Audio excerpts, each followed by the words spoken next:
یەکێک لە نووسەر و لە ئەدیبانی نێو دنیای ئەدەبیاتی کوردی عەلی ئەشرەف نۆبەتی کە ساڵێک تێپەڕە بێت بەسەر کۆچی دوایی ئەم کەسایەتی نێو ئەدەبیاتی کوردیا دیارە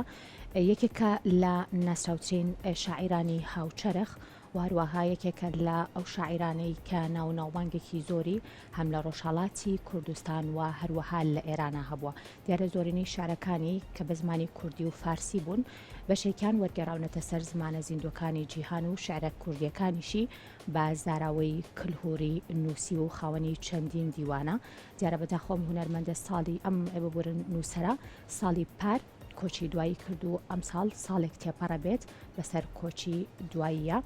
لە نێو شاری کرماشانە مەراسیمەیەک بۆ ئەم یادە بەڕێوەچوو.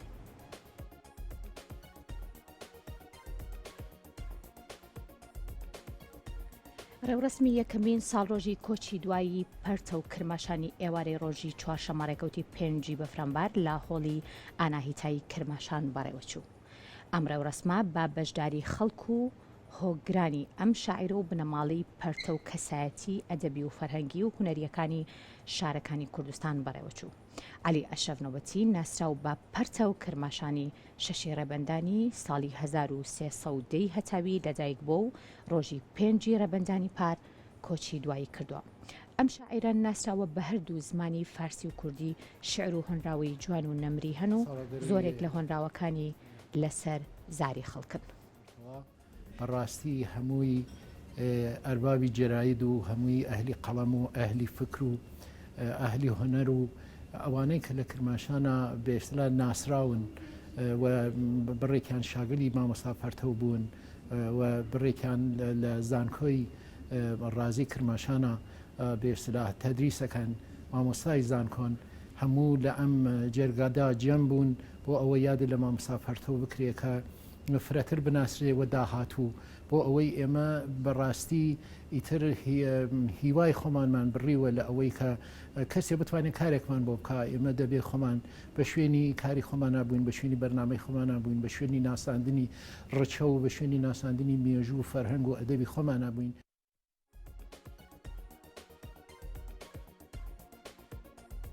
ئوستاد پەرتەوی کرماشانی بە زمانی فارسی و زۆرینەی کارەکانی بە زمانی فارسیە و بەشێکیش لە کارەکانی بە زمانی کوردیە لە شعرە کوردیەکان و هەروەها شعرە فارسیەکان یا شاعرێکی غەناییە مەزامینی ئاشقانە و لەیریک لە شعرەکانی هەیە و بە پێی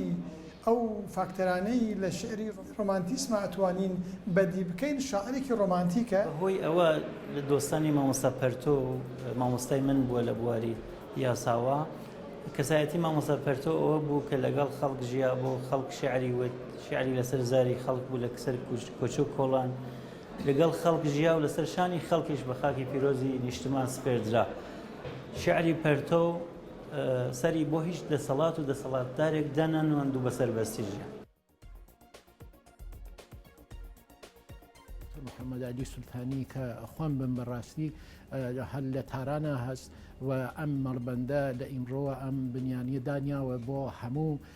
بێستلاح ئەوانەی کە بتوانن نامەکەی خۆیان لەسەری کورد و لەسەری کرماشان بە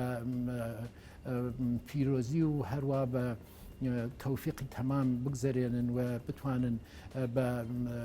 ڕتبەی عالی لە زانکۆ تەخەڕج بکەن ئەو خەڵاتیانە بە هەیئەتی داوەران پێ ئەدات و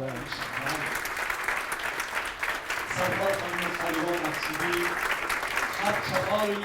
سپهرهای انسانی را دارد